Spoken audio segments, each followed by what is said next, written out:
Imagine for a moment that your mind is a room full of mirrors.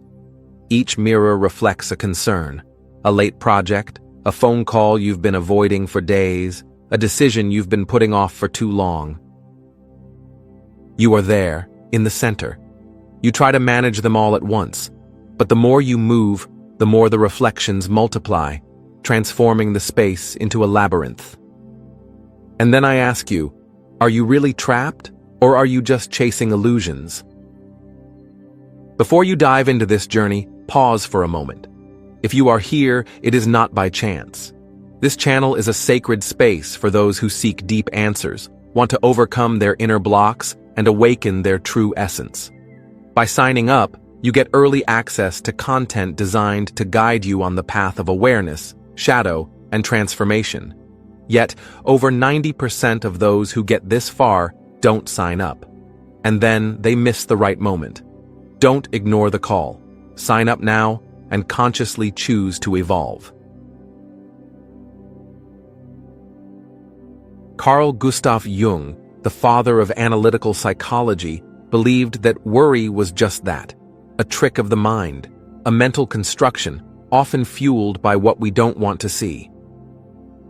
Jung often spoke of the shadow, that hidden part of our psyche that contains all the emotions, desires, and fears that we have learned to repress. It is in these shadows that concern has its roots. When we worry, we often do not do so about the present, but about something ancient, which accompanies us in silence.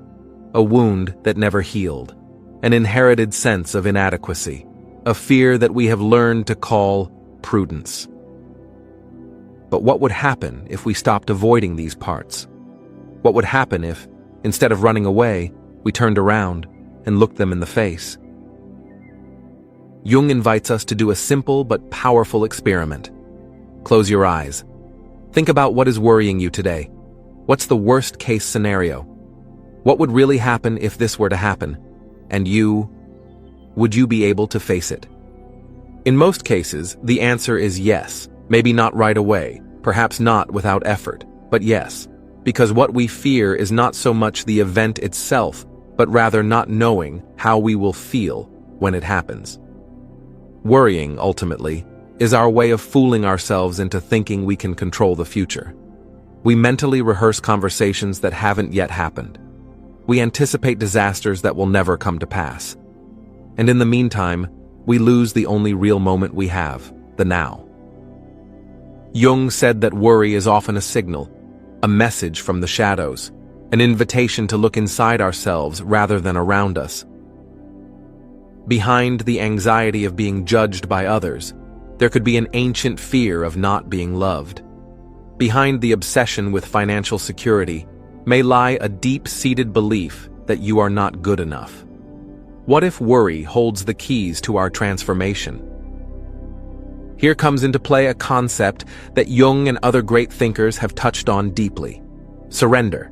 Not defeat, not resignation, but active surrender to the flow of life.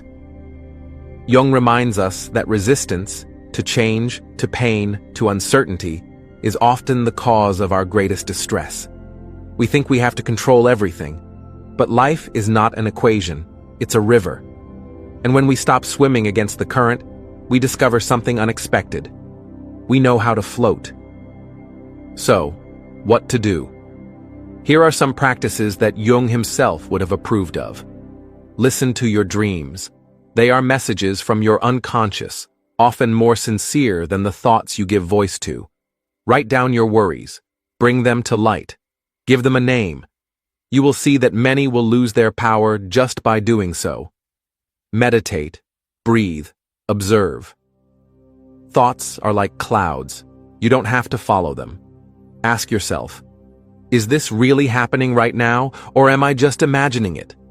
90% of our anxieties never happen, and the other 10% are still manageable. Embrace gratitude, not as a faux pas, but as a daily exercise. 3 things every night, even just the sky, silence, or a cup of tea.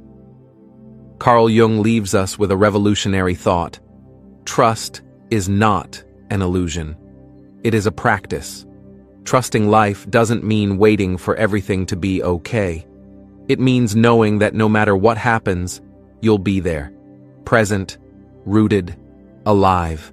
Every step you take towards your shadow is a step towards freedom.